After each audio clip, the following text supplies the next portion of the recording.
대림절이 시작되면 교회마다 강단 꽃꽂이에 대림을 알리는 4개의 초를 놓게 됩니다. 진한 보라색 초로부터 시작해서 연한 색깔까지, 색은 보라색으로 같지만 그 색상의 그 진도는 다르게 해서 4개의 초를 놓습니다.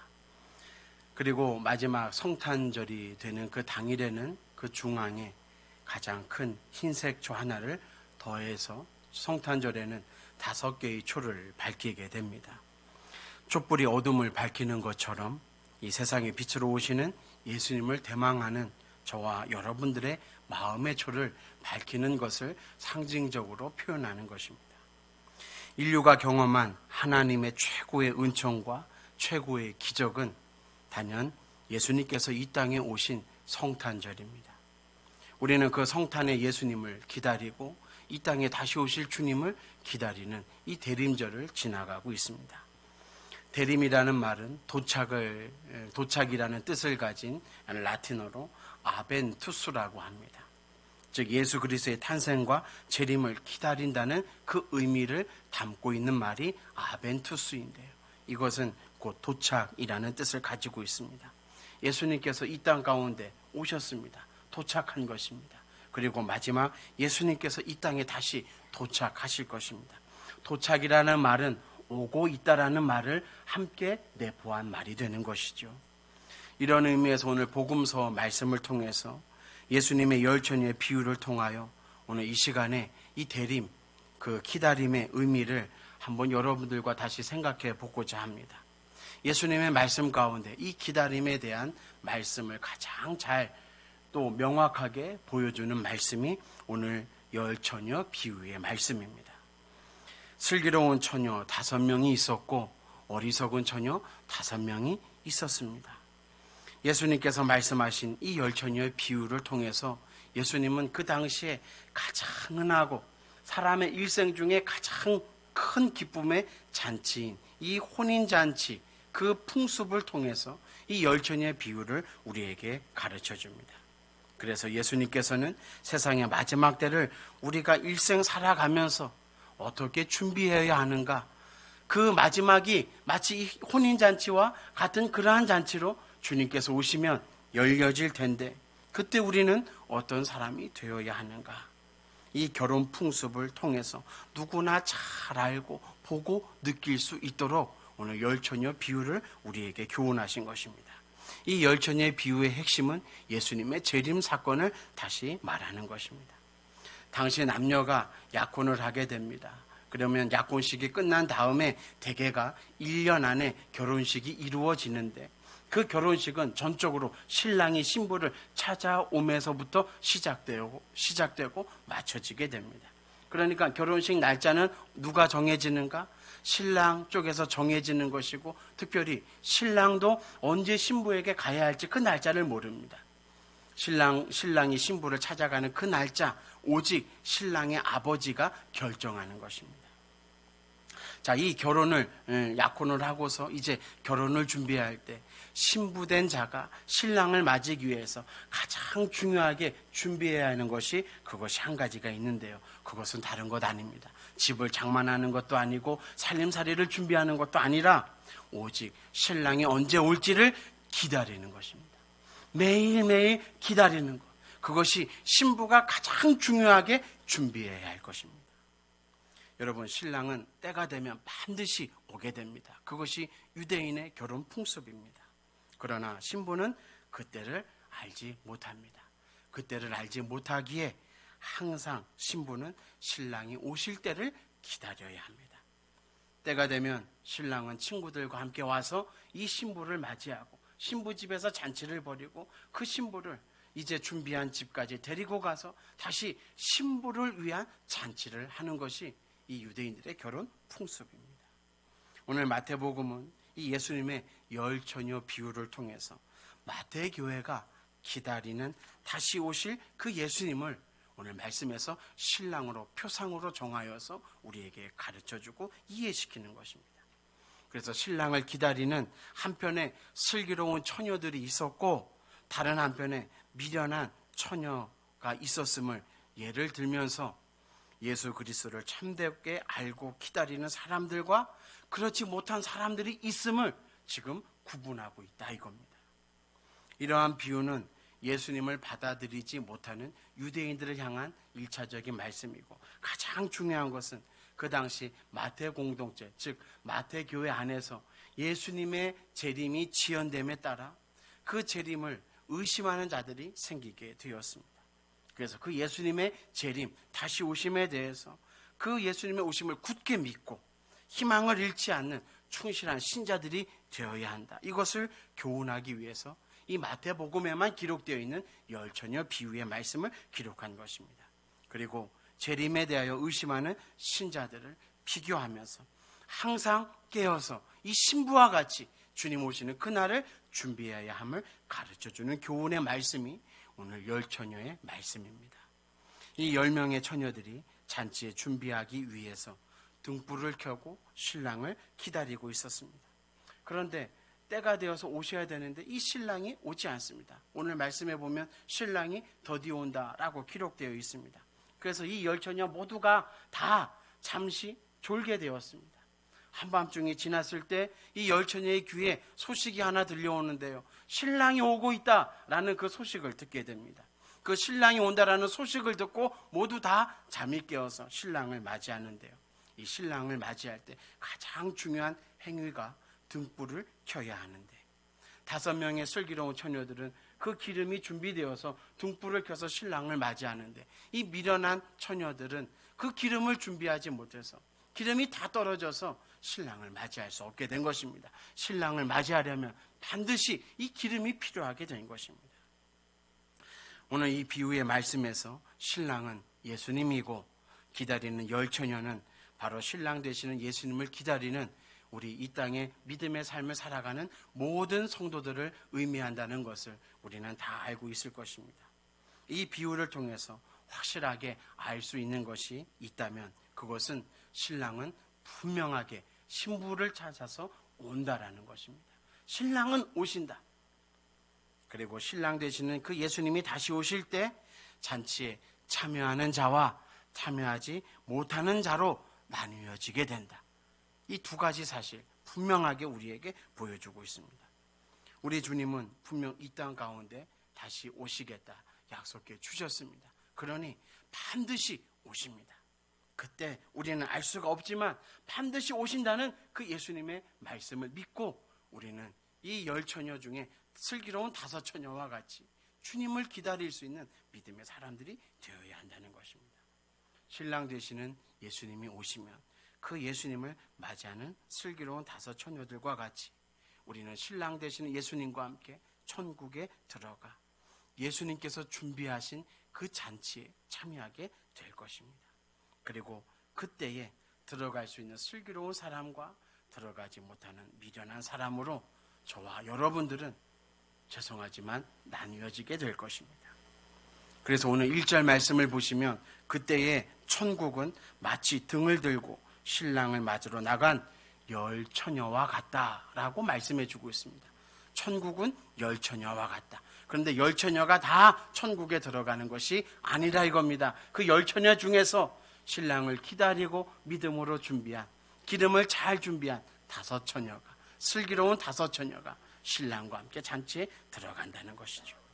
저와 여러분들이 예수님을 대망하고 그 예수님을 향해서 소망을 가지고 끊임없이 하루하루를 기다리는 이유가 여기에 있습니다.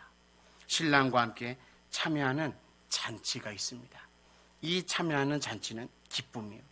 여러분, 이 세상에서 누리지 못하는 잔치라는 것을 우리가 꼭 기억해야 합니다. 신랑 되시는 예수님이 우리를 위해서 준비하시는 잔치는 이 세상에서 누리는 잔치가 아닙니다. 그렇기 때문에 이 잔치에 참여할 수 있는 믿음의 사람이 되어야 합니다. 여러분, 오늘 이 시간 한번 정직하게 생각해 보시길 바랍니다. 오늘 저와 여러분들은 어디에 속한 사람들입니까? 어떤 사람으로 주님을 맞을 준비를 하며 살아가고 있습니까?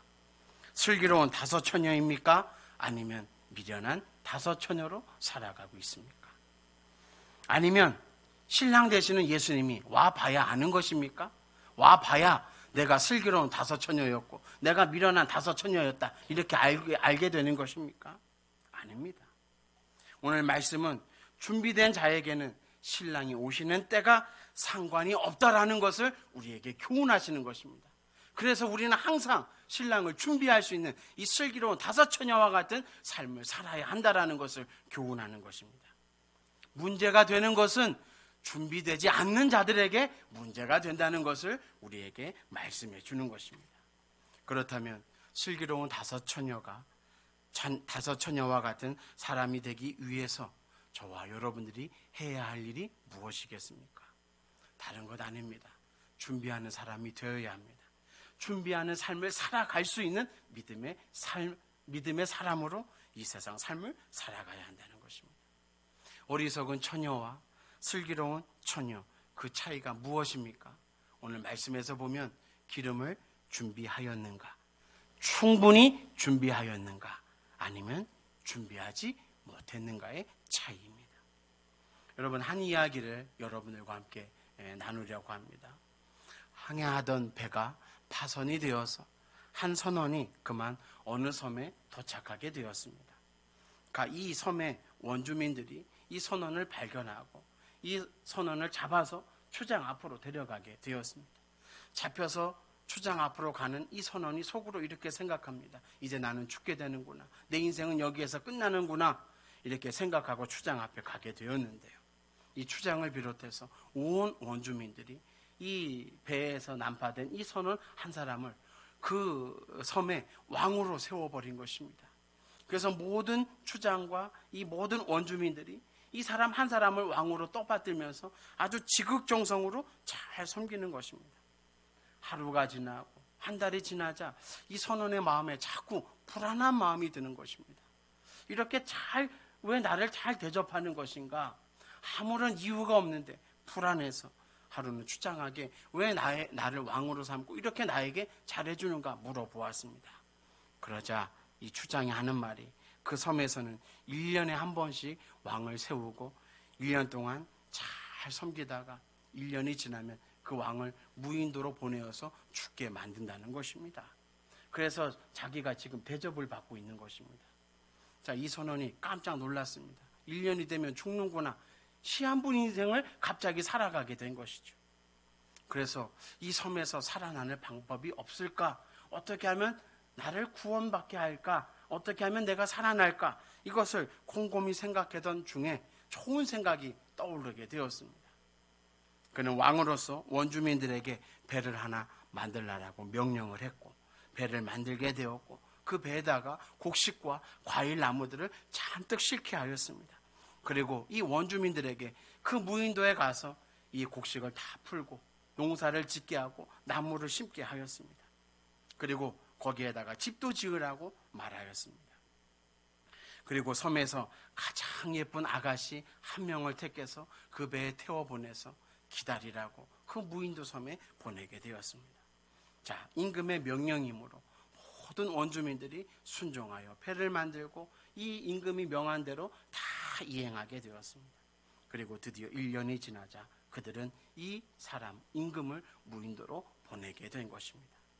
그러나 그는 이 무인도에 도착했을 때 굶어 죽지 않고 자기가 임금으로 있을 때처럼 무인도에 가서 이 여인과 함께 행복하게 잘 살았다라는 그러한 이야기입니다. 즉 임금으로 있을 때에 무인도에 가서 살 것을 철저하게 준비하였다라는 것입니다.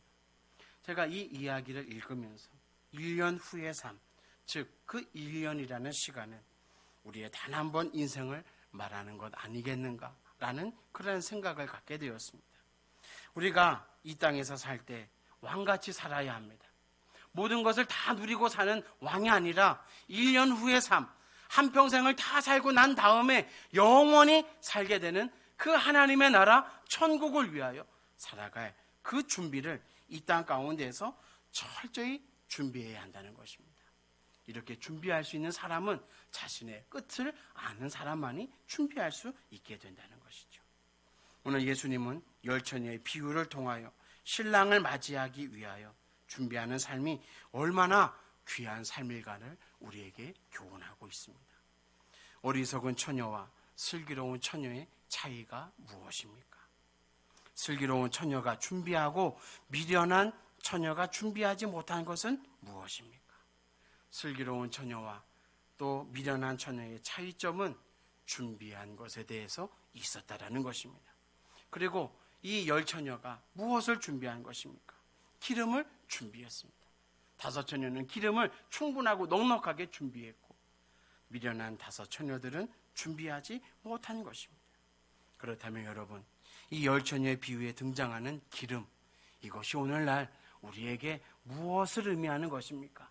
이 기름이 무엇이기에 우리도 동일하게 기름을 준비해야 하는 것입니까? 오늘 말씀에서 등과 기름이 등장하게 되는데요. 이것이 무엇을 의미하는지를 우리가 알아야 합니다. 오늘 비유에 등장하는 신랑은 다시 오실 예수님을 의미합니다. 재림하시는 그 예수님을 만나기 위해서 우리에게 꼭 필요한 것 두 가지가 있다 이겁니다. 그것이 등이요 기름이라 오늘 말씀을 통해서 우리에게 가르쳐 주는 것입니다. 자, 그렇다면 이 등과 기름 무엇을 의미하는가? 여러분, 등은 우리에게 있어서 믿음을 말하는 것입니다. 등이 있어야 됩니다. 불을 밝히려면 등이 준비되어야 됩니다. 이것이 우리의 믿음입니다. 그렇다면 기름은 무엇이겠습니까? 그 등 속에서 밝히 빛날 수 있는, 빛을 낼 수 있는 어떤 것이라는 것이죠. 그 기름이 무엇이냐면 믿음으로 열매 맺는 우리 모든 행함을 의미한다 이겁니다. 믿음 안에서 행하는 행함, 이것이 기름입니다. 믿음이 있고 행함이 없는 그리스도인들은 오늘 비유의 말씀을 통해서 볼 때 등은 있으나 이 미련한 다섯 처녀와 같이 기름이 없는 삶을 살아가고 있는 사람을 오늘 우리에게 빗대어서 말씀하는 것입니다. 오늘 말씀에서 기름이 떨어진 다섯 처녀들, 기름을 빌려달라고 슬기로운 처녀들에게 요청하고 있습니다. 이 기름을 그리스도인으로서 믿음 안에서 행함이라고 생각한다면 이 행함은 나누어 줄 수 없는 것을 말합니다. 이 슬기로운 다섯 처녀가 기름을 나누어 주지 않습니다. 그렇습니다. 우리 각자가 믿음 안에서 믿음으로 행하는 그 삶이 기름으로 준비되어야 한다 이겁니다. 그 준비되어진 사람이 예수님께서 이 땅에 다시 오실 때 그 등불을 밝히고 주님을 맞이하고 천국 잔치에 들어갈 수 있는 것입니다. 열 처녀 모두가 다 등을 가지고 있었다라는 사실을 여러분들이 꼭 기억해야 합니다. 결정적으로 기름을 준비했느냐 하지 못했느냐에 따라서 신랑을 맞이하는 것이 결정되었다라는 것이 오늘 이 비유의 말씀을 통해서 우리에게 전해주는 귀한 뜻입니다. 준비의 차이, 이것이 전혀 다른 결과를 만들어냄을 오늘 우리는 볼 수 있습니다. 그러니 여러분, 저와 여러분들은 어떤 삶을 살 수 있어야 하겠습니까? 기름을 준비하는 믿음의 삶을 살아야 합니다. 우리 중에 한 사람도 기름이 다 떨어져서 기름이 없는 사람이 되어선 안 된다 이겁니다. 그렇다면 왜 누구는 그 기름을 준비할 수 있었고 누구는 기름을 준비하지 못한 것입니까? 그 사람의 성격 탓입니까? 아니면 환경 탓입니까? 아니면 그들이 각자 가지고 있는 능력이 달라서입니까? 아닙니다. 돈이 많아서 준비했고 돈이 없어서 준비하지 못한 것입니까? 아닙니다. 이것은 신랑에 대한 삶의 방향성의 문제, 신랑을 향한 삶의 태도의 문제에 있었다라는 것을 우리가 기억해야 합니다. 다섯 처녀와 슬기로운 다섯 처녀와 미련한 다섯 처녀, 신랑 되시는 그 신랑을 향한 그 삶의 태도, 방향성, 여기에서 기름을 준비했느냐 준비하지 못했느냐, 이것이 갈라졌다 이겁니다. 오늘 본문 말씀 9절 말씀을 보시면 슬기로운 자들이 대답하여 이르되 우리와 너희가 쓰기에 다 부족할까 하노니 차라리 파는 자들에게 가서 너희 쓸 것을 사라 하니, 파는 자들에게 가서 쓸 것을 사라. 자, 이 말씀 속에 이 기름에 대한 중요한 정보가 담겨져 있습니다. 파는 자들에게 가서 너희 쓸 기름을 사라. 여러분, 우리가 이 땅에서 행하는 모든 믿음의 행위가 기름을 사는 행위라 이겁니다. 이 땅에 우리가 살아가면서 행하는 모든 믿음의 행위, 그것은 이 세상에서 우리가 기름을 사는 행위와 똑같아 이겁니다. 슬기로운 처녀들은 그렇게 준비해서 기름을 샀습니다. 그러니 너희가 기름이 부족하다면 가서 기름을 파는 사람에게 가서 사야 한다, 이것을 말씀해 주는 것입니다. 기름을 준비하는 것, 그 기름을 사는 것인데요, 이 땅에서 행하는 모든 믿음의 행위, 그것이 무엇이 되는 것입니까? 기름이 된다. 이것을 오늘 예수님께서 열처녀의 비유를 통해서 저와 여러분들에게 말씀해 주는 것입니다. 그러니 여러분, 믿음의 행위가 없으면 기름이 준비되지 않는 것입니다. 이것이 중요합니다. 다시 한번 말씀드립니다. 믿음의 행위가 없으면 기름이 준비되지 않습니다. 믿음의 행위입니다. 그 행위에 믿음이 있어야지만 진짜 기름이 된다 이겁니다. 그렇기 때문에 성경이 말하는 믿음의 행위는 선한 일, 착한 일, 인간이 행하는 선한 행위, 선행이 아니라는 것입니다. 이 땅에 살아가는 사람들 중에 선행을 많이 하는 사람이 얼마나 많습니까? 그런데 그 선한 행위에 하나님을 향한 믿음이 없으면 기름이 되지 못한다 이겁니다. 여러분, 기름이 등이 되게 하는 것입니다. 즉, 믿음의 행위가 우리에게 주어진 은혜의 믿음을 믿음되게 만든다 이겁니다. 그래서 기름이 부어짐으로 등이 빛을 내는 것처럼 그리스도인으로서 이 땅에 믿음의 행위를 실천하면서 삶을 살아갈 때 우리에게 빛이 되고 기름이 되어서 신랑 되시는 예수님을 다시 맞이할 수 있게 된다는 것입니다. 그러므로 행함이 없는 삶, 그 실천이 없는 삶은 기름이 다 떨어지고 없는 삶과 일반이 되는 것입니다. 슬기로운 처녀들이 기름이 떨어지지 않도록 항상 충분하게 준비할 수 있었던 이유는 혹시 신랑이 늦게 오면 어떡할까? 더디 오면 어떡할까? 그때 기름이 부족하면 안 되지. 그래서 여분의 기름을 더 준비한 것입니다. 우리도 마찬가지입니다. 하나님 앞에서 믿음의 삶, 섬김의 삶, 헌신의 삶을 살아갈 때 이와 같은 다시 오실 예수님에 대한 믿음의 자세, 방향성, 삶의 태도의 문제가 슬기로운 다섯 처녀와 같아야 합니다. 사랑하는 여러분, 대림절을 지나고 성탄을 기다리며 한 해를 마무리하는 이 시점에서 정말 우리는 어떤 성도로서 삶을 살아왔습니까? 또 어떤 성도로서 삶을 살아가야 하겠습니까?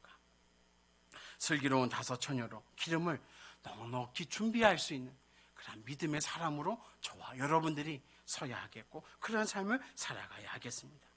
슬기로운 다섯 처녀의 삶의 태도, 이 정도 기름이면 충분하겠지, 그러한 생각이 아니었습니다. 부족하구나, 더 준비해야 되겠다, 이러한 믿음과 이러한 삶의 태도를 가지고 주님을 기다리며 신랑을 기다리며 살았다라는 것입니다. 오늘 10명의 처녀들은 모두 기다림을 함께 경험하고 있었습니다. 그런데 그 기다림을 경험할 때 슬기로운 다섯 처녀는 기름을 넉넉히 준비했습니다. 자, 이 열 처녀가 이 기다림을 준비하는 이유가 무엇입니까? 5절 말씀을 읽어보면 신랑이 더디 오므로라는 말씀이 기록되어 있습니다. 이 열 처녀의 생각 가운데에서는 지금쯤이면 신랑이 와야 할 텐데, 오고도 남을 텐데 아직까지도 오지 않은 것입니다. 그래서 더디 오고 있다라는 것이죠. 여러분, 이 더디 오므로, 이 말씀 속에 중요한 믿음의 사실이 한 가지가 있는데요, 그것은 다른 것 아닙니다. 지금 신랑이 오고 있다라는 것입니다. 그거 하나만큼은 변치 않는 사실이라 이겁니다. 예수님이 지금 우리를 위해서 오고 계시고 있습니다. 이것을 우리가 착각하면 안 되고 이 생각을 우리가 잠시라도 잊어버리면 안 됩니다. 아직도 출발 안 하셨겠지, 그렇게 생각하는 것은 믿음의 태도가 아니라는 것입니다. 지금 오고 있습니다. 더디 오고 있는 것뿐입니다. 여러분, 한자로 죽을 사자가 있습니다. 이 죽을 사자, 한일자에 저녁 석자에 비수 비자가 합쳐서서 죽을 사자가 된 것입니다. 자, 그래서 이 한자 죽을 사자가 가지고 있는 뜻이 무엇이냐면, 죽음이라는 것이 무엇인가? 어느 날 밤 갑자기 비수처럼 불현듯 우리 인생에 날아들어 꽂히게 된다 이겁니다. 그래서 죽는 것입니다. 이것이 죽을 사자가 가지고 있는 뜻입니다. 죽음이라는 것, 우리 인간에게 정해진 때에 오는 것이 아닙니다. 어느 순간에 피수처럼 날아오는 것입니다. 그래서 우리 모두는 언제 어떻게 죽을지 아무도 모릅니다. 여러분, 마지막이라는 것이 무엇입니까? 그렇게 불현듯 우리에게 다가오는 것입니다. 불현듯 다가오는 것. 예수님이 많이 말씀했습니다. 인자는 너희들이 생각한 그때 오지 않는다. 생각하지 않은 때에 오신다. 예수님은 정확하게 그때를 우리에게 말씀해 주셨습니다. 더디 온다는 것, 이런 의미에서 갑자기 닥쳐진다라는 뜻을 가지고 있는 것입니다. 그래서 우리는 기다림 속에 준비할 수 있는 믿음의 사람이 되어야 합니다. 사랑하는 여러분, 성경에서 이 기다리지 못해서 낭패를 보았던 사람들의 이야기가 나옵니다. 출애굽한 이스라엘 백성들, 모세가 40일 동안 시내산에 올라간다. 40일이라는 기간을 말씀해 주었습니다. 그러함에도 불구하고 모세가 안 내려온다고, 아직 40일도 안 지났는데 안 내려온다고 불평하고 원망하지 않습니까? 그래서 하나님을 만들어내라. 그래서 금송아지 만들어낸 것이죠. 그래서 이 사람들이 기다리지 못한 채 금송아지 우상숭배에 빠지게 된 것입니다. 사울이라는 왕이 있었습니다. 블레셋과의 싸움 나가야 하는데요, 하나님 앞에 반드시 승전을 기원하는 제사를 드리고 나가야 했었습니다. 사무엘이 그 정한 기한 때까지 오겠다고 분명하게 약속했습니다. 말씀을 읽어보면 사무엘은 분명하게 그 시간 안에 왔습니다. 그러나 사울이 기다리지 못한 것입니다. 제사를 마치자마자 그 정한 기한 때에 사무엘이 도착했습니다. 이 사건으로 말미암아 사울은 영영이 하나님께 버림받게 되었습니다. 반대로 기다렸던 사람들 중에 참으로 위대한 일을 이루었던 사람도 있습니다. 우리는 믿음의 사람 노아를 잘 압니다. 노아가 방주를 몇 년 동안 만들었습니까? 120년입니다. 여러분, 우리 일생 길어야 100년인데요. 그 120년이라는 시간을 믿음 하나 가지고 노아는 기다리며 방주를 준비했습니다. 믿었습니다. 비가 올 것을 믿었고 하나님의 심판을 믿었습니다. 그 믿음이 기다리게 하였습니다. 그 믿음이 방주를 만드는 행위를 행하게 하였습니다. 기다릴 줄 아는 인생, 오늘 저와 여러분들이 살아야 하는 인생입니다. 그렇다면 여러분, 마지막으로 기다리는 것이 무엇이겠습니까? 주님을 믿고 끝까지 앞으로 나아가는 것입니다. 그게 기다림입니다. 멈추지 않고 앞으로 끝까지 나아가는 것. 오늘 구약성경 창세기 19장에 소돔과 고모라 심판 사건이 나옵니다. 하나님이 이 롯의 가족에 긍휼의 은혜를 베풀어 주셨습니다. 롯과 아내와 두 딸을 소알이라는 성으로 안전하게 보냅니다. 자, 그런데 이 하나님의 심판에서 벗어나기 위해서는 반드시 두 가지 길을 꼭 지켜야 합니다. 하나는 돌아보지 말아야 하고, 또 하나는 머물면 안 됩니다. 지체하면 안 됩니다. 반드시 앞으로 나아가야 합니다. 소활성까지 가야 합니다. 그 정한 기간 내에 가야 합니다.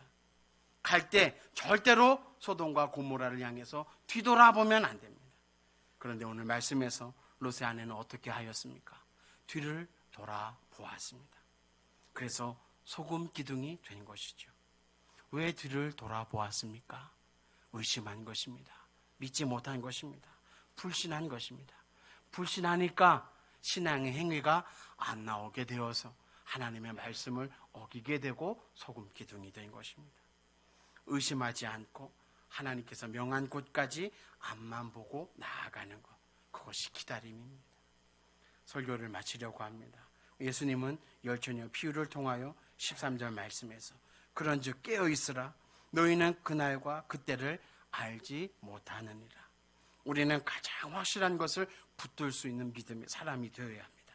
신랑 되시는 예수님께서 다시 오신다. 그러나 그 시기는 알지 못한다. 그러나 또 한 가지 말씀이 있습니다. 오늘 사도 바울을 통해서 하나님은 우리에게 데살로니가전서 5장 1절 말씀에서 기다리고 준비하고 믿음을 가진 사람들에게는 신랑이 오시는 그때가 결코 밤에 도둑과 같이 임하지 못하고 해산하는 여인이 해산의 고통이 이름과 같이 갑작스럽게 비수가 날아드는 것처럼 임하지 않게 될 것이라는 것을 우리에게 약속해 주셨습니다. 준비하고 깨어 있어야 한다. 그 사람에게는 그날이 도둑같이 임하지 않을 것이다. 우리에게 위로의 말씀을 주고 있습니다. 그러므로 사랑하는 여러분, 저와 여러분들은 다른 이들과 같이 잠든 신앙으로 살아가는 것이 아니라 미련한 다섯 처녀와 같은 삶을 살아가는 것이 아니라 깨어 정신을 차리고 등을 밝힐 수 있는 슬기로운 다섯 처녀와 같이 삶의 태도를 주님께 고정시키고 그 주님을 향하여 끊임없이 앞으로 나아갈 수 있는, 깨어서 준비할 수 있는 믿음의 사람이 되어야 할 줄로 믿습니다. 그 사람에게 주시는 주님의 큰 기쁨이 있습니다. 그 기쁨이 바로 천국 안에 들어가 잔치에 참여하게 되는 영광입니다. 그 기쁨으로 예수님을 배움는 저와 여러분들이 되시기를 간절히 바랍니다. 함께 기도하겠습니다.